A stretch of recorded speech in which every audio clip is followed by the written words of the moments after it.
My name's Kanina Terry, and I'm born and raised in Sulakaut, and I'm a member of Ogishikokong First Nation, that's Lac-Seul First Nation, which is very close to Sulakaut.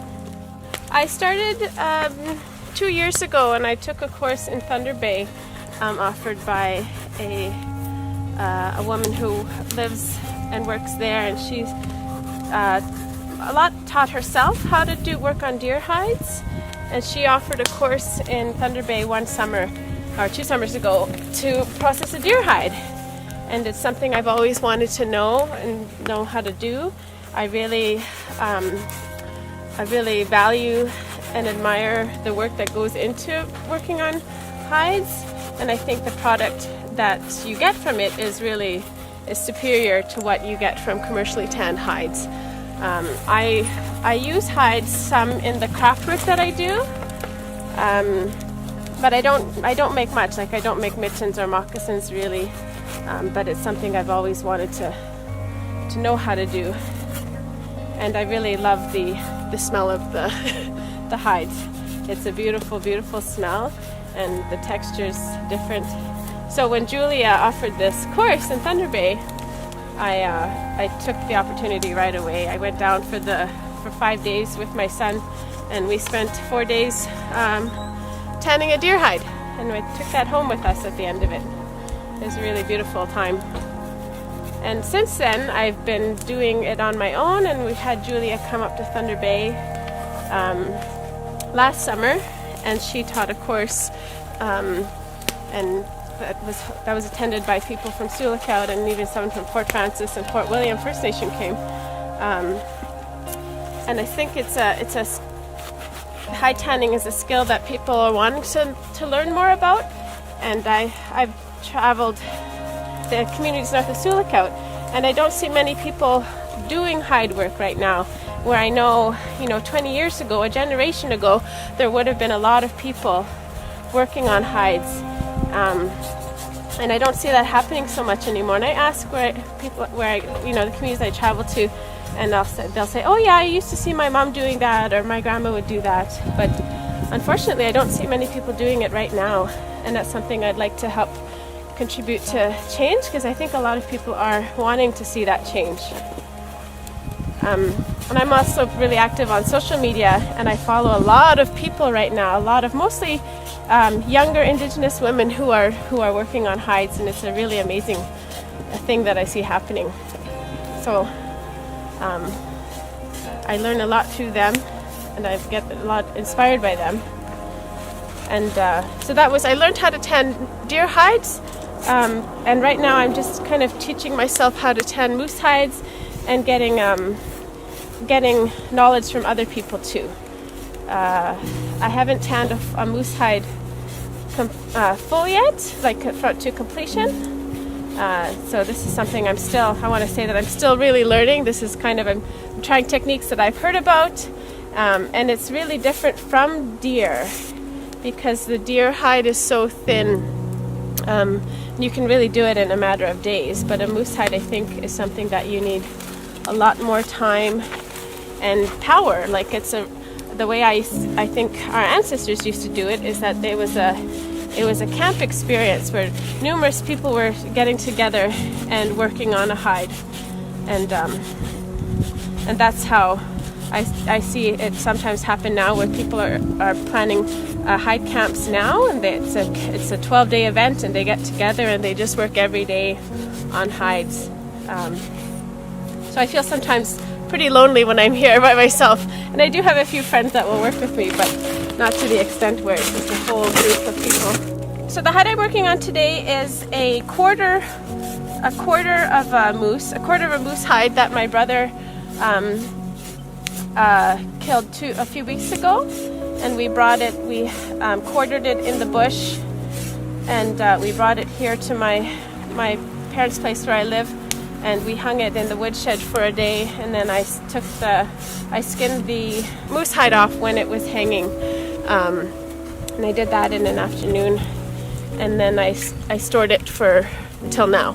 And you can see it's winter now, and the hide is frozen, so it's a little bit stiff here and there.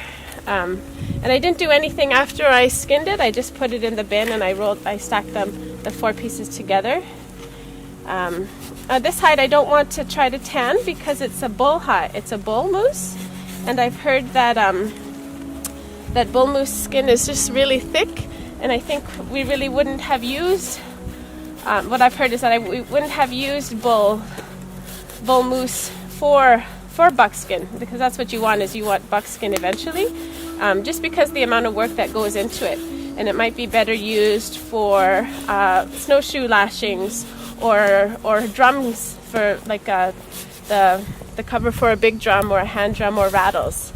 And then for that you just need to make it into rawhide. So that's kind of what I'm hoping to do with this, is just to finish it and get it down so the hair is off, the grain is off, and then the membrane and fat and muscle is off, and it's hopefully a uniform thickness. So that's the first time that I'm working. This is the first time that I'm working on a hide with, that's my goal, where I know I'm not going to be tanning it.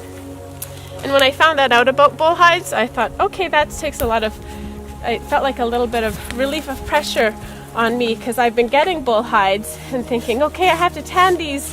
But when I think of it, and I think about our ancestors and how we would have survived, of course we wouldn't be putting that effort into something that was just so hard to work with, and using it for things that it would be better suited for. So I'm looking forward to working on this one and just making it into rawhide. What I did today is I put it in some hot water just to separate it from the other pieces that it was frozen with, and then to help thaw it so it's a bit more pliable. And it's actually still quite frozen here and there. And I'm shaving off the moose hair with a knife.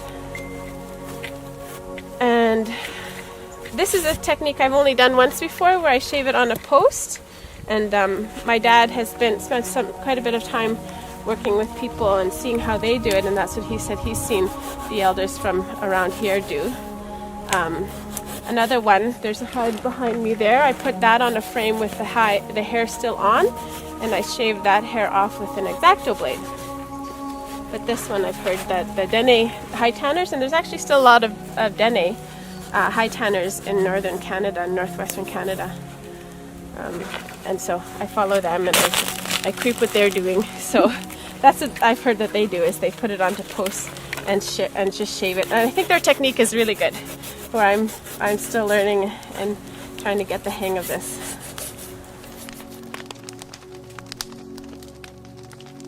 After this, when I'm done shaving it, I'm going to put it on a frame, just a rectangular frame, and stretch it out so it's tight. And then I'm going to take the, you can see all this stuff off. I'm going to take all of this off with a tool, and actually I'm going to try cutting it. A fellow in town works on moose hides, and he was showing me how he uses an X-Acto knife and cuts it off. So I'm going to try that, and if that doesn't work, I'll use a tool to pound it off. And then I'll turn it around and use a kind of beveled edge and scrape this off, and by then it will be frozen, and you'll be able to get the hair and the grain off. So we don't want to just get the hair off, we want to get also a thin layer of I think of it as like the top layer of our skin. It's that shiny layer. We want to get that off. And if we don't get that off, well, in tanning anyhow, if you don't get that off, your tanning solution, which is usually brains, won't penetrate. But I'm thinking with rawhide, you still want to get that off, because it's just going to be too thick otherwise.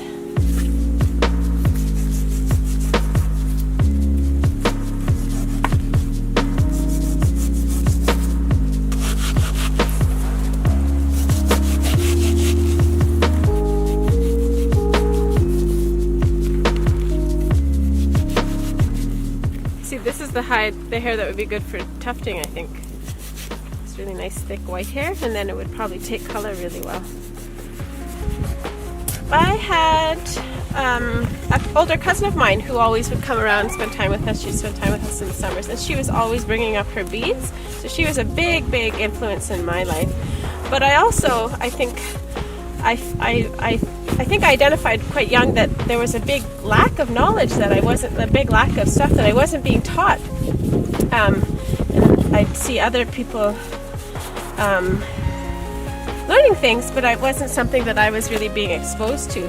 And it was stuff that I was interested in. I'm thinking about beadwork, and then as with the beadwork, you know, to see moccasins and mitts and hats, and thinking and seeing the hide that goes into it, also appreciating those, and wanting to learn more about them. And I think I recognized that a lot of the reasons why I wasn't learning those things and I wasn't taught those things from a young age at home is because, one, well, my grandmother died quite young, and then my showmiss died before I was born, just a year before I was born. So I didn't have those people in my life. But then also my mother went to residential school when she was 3 years old, so she really didn't have those people in her lives for a majority of her life until they passed. She was removed from the environment where she would have learned a lot of those skills, and they would have been passed down to her. So as a result of that, she didn't have that knowledge to pass on to me. So that's something I feel like a lot of the work I'm doing right now is learning skills that I would have been taught if it hadn't been for residential school. They would have been passed on to me. I've recently found out that my goka, my grandmother, was a really excellent cook and cooking traditional foods. You know, looking at a moose and knowing what to use use different parts for. I heard she made really excellent meat pemmican, and I think meat pemmican is something that people aren't really. It's one of those things where not a lot of people are making. Well, I don't hear about it. I don't know. I'm sure that people are, but I just don't hear about it very often. And that was something I'd never known about her. And cooking is something I've been doing kind of as a profession, and working around food and food security and food knowledge and food teachings has been something I've been working on as well. I think since I became a mother, I've been more and more looking at those things. And it's important to me that I raise my son in a way where he's learning those and he's experiencing and being introduced to those things and having a chance to learn them. I did this to a bull hide last fall, and it was an older bull, and he was covered in scars, like so many, and big gashes, like inches long. It was neat. I really enjoy taking the muscle and fat off, because it kind of comes off in this nice layer, and that's just kind of satisfying when it all comes off at one. But that's more the deer hides. Like the moose might not work that easy, because the moose has a really thick membrane, and the deer hide, it's just kind of thin, and you don't need to spend that much time working on it. Yeah, so aside from that, I really enjoy the physicality of it. Like, you're working, it's hard work, but it also is it's satisfying to do. Someone that I follow on Instagram asked that question, and she does a lot. She actually goes and gets hired to go to hide camps all over Canada, and all the people like me. There's me. I really like flushing, and everyone else is like, I love the community when we're all working together. But that's how other people do it. It's all groups. It sounds really beautiful. So I'm going to experience that one day. No, I find it's mostly women. Majority women. I know very few men that are doing hide work. There's a few guys that are doing it, but the people that are wanting to learn, like those are guys that are already doing it, have been doing it for years. But the people that I find that are wanting to learn are women. And I think traditionally it would have been women doing hide work, because I think the men would be, I don't know if it would just be men going out hunting, but it would, probably in most cases, the men would be hunting, and then they'd come back with the hide, and the woman would just start working on it. And I think the women, because we're the one, traditionally, or mostly the ones that use the hide, they're interested in the product, in the finished product of the hide, because they're the ones that are going to use it. And I think too, up in our area north of here, it was women that were working on hides.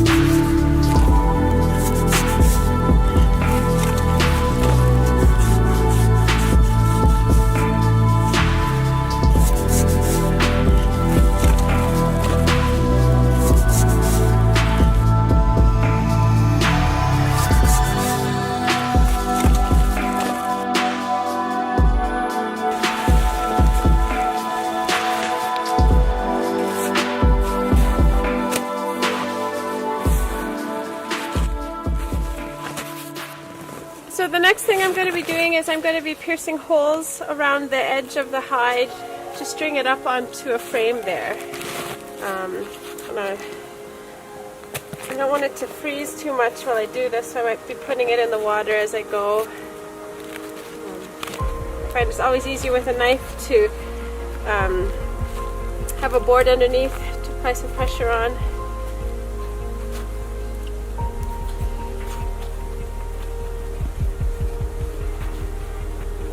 Maybe 1.5 inch wide slits along the edge here, maybe 4 or 5 inches apart.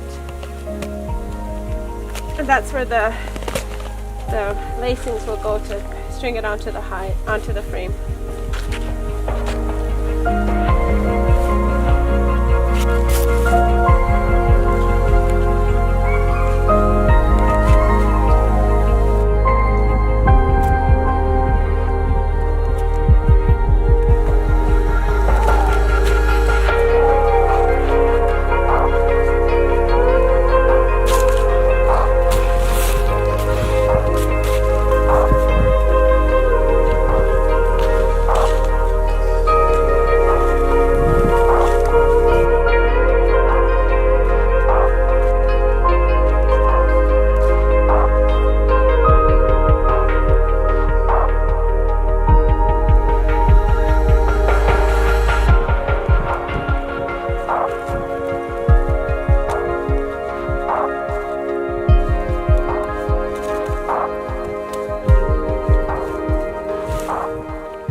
This we call the membrane, well, I don't know who calls it, I've been taught that it's called the membrane side. The flesh side is where it has all this fat and a membrane that kind of holds all the fat and stuff to the hide, I think.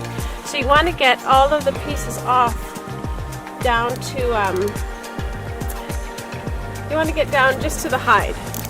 Well, especially for making rawhide, you want to get it off because you want it to be smooth. With rawhide, I think the goal is to have both of the sides being quite smooth. So you want to get that down.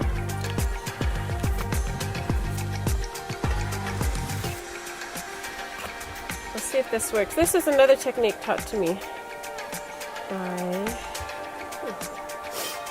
a tanner, or another tanner in town. That will work.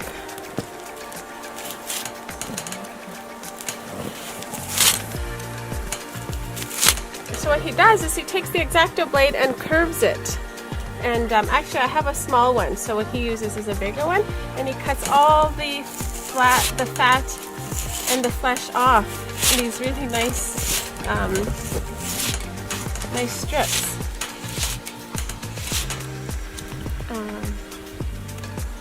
Yeah, it just, when I saw him do it, I just thought this is really genius. So you can see here, these are some veins, and you want to get down, you want to get all the red veins down, so it just looks, it just starts to kind of look like hide. But you can get down, and I think as long as you have the veins exposed and you can see them, they look like rivers, that would be a good depth to get down to.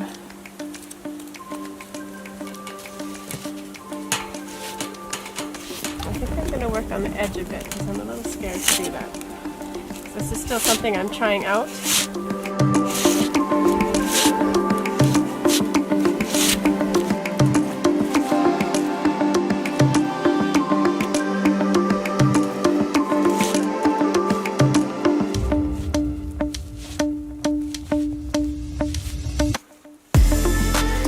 The other technique that I've seen done for fleshing is using a kind of like a chisel, but traditionally we would have been using I think the front leg bone of a moose and making a angled tool out of it like this that we jab. And I just found this chisel at Home Hardware and it works really well, so I'm going to try that over here. And the goal right now that what I'd like to do today is to get all of this membrane, or all of the fat and the flesh off anyways, and then work on getting the membrane scraped off.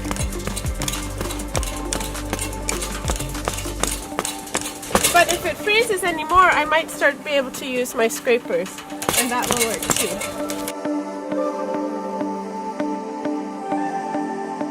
So I haven't ever tried this before, where I've done this on a frame as it's freezing. I think when I did a hide last winter and I stretched, I think I waited until everything froze, or I had already fleshed it some.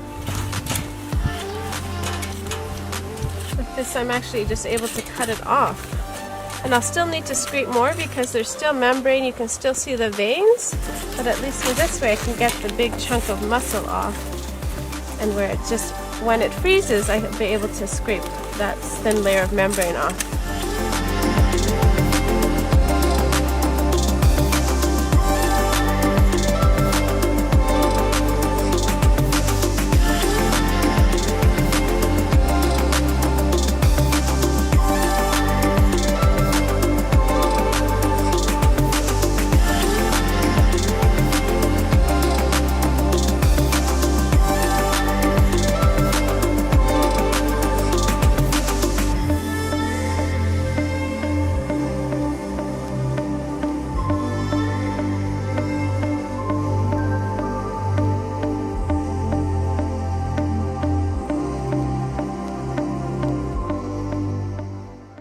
Hello there.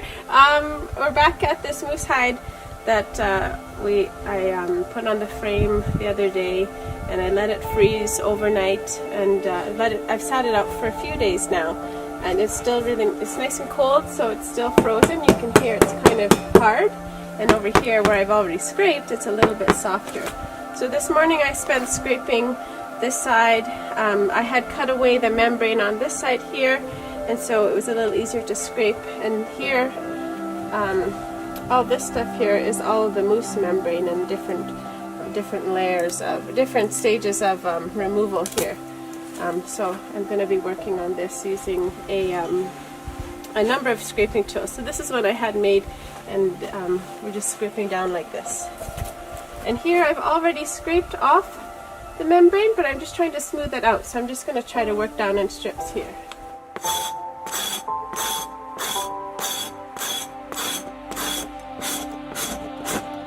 See how easy that was. That's because the membrane has been scraped off, and now we're getting to parts where it hasn't been. I need a bit more muscle.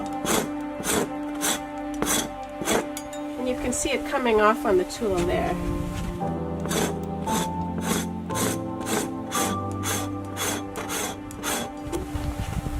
So I scraped off this part, and you can see the veins, so I think that's where we want to get down to, and we could probably even go a little bit thinner. Because I'm going to be using this for rawhide, I think it's okay if it's still a little bit thicker. But we'll see when I get the hair off, how much, if I want to thin it out much more. Because there might be spots where the legs are that are thinner than the back. So we'll see how if I need to scrape much more after this.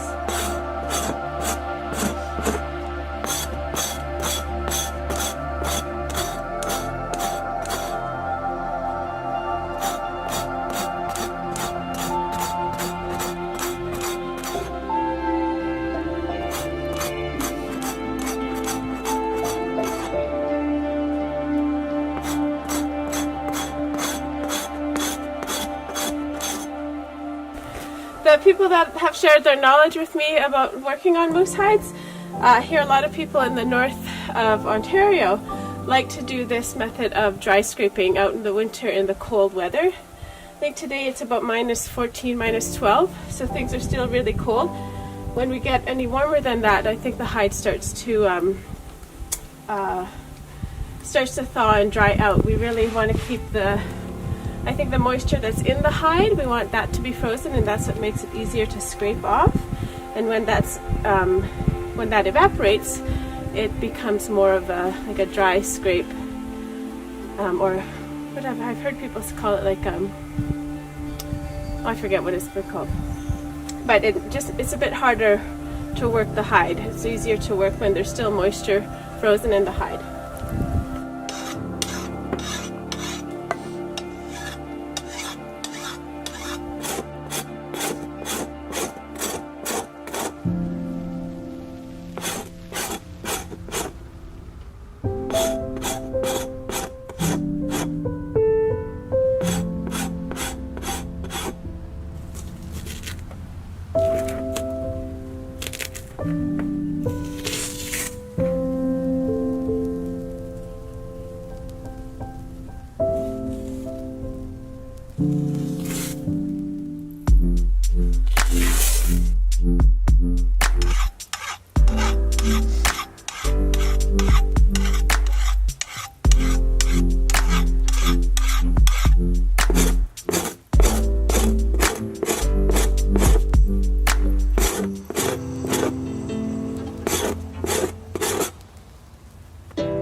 So this is the hide that I started a while back, and I had finished scraping and cleaning up the membrane, the flesh side, and today I'm going to finish scraping the hair off and the grain off so we can have rawhide from it. I started on it a bit last night. It's really nice and cold right now. It's like I think -20 or something, so this is frozen. So I'm just going to start scraping. I find I've been using a couple different tools as I go for them, or go through it, but it's all working.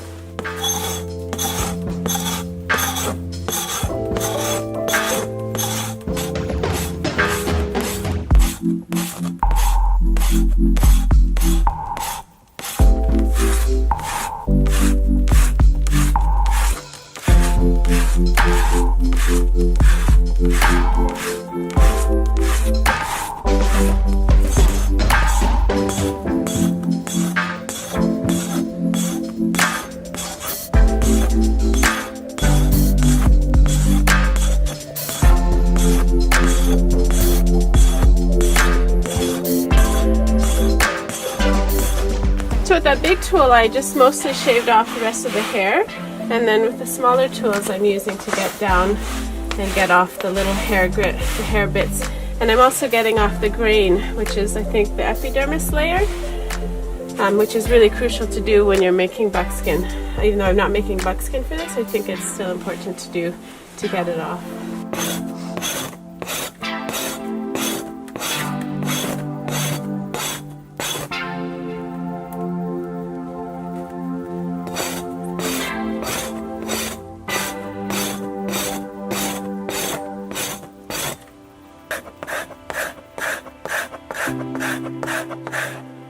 So you've seen what I've been doing for scraping.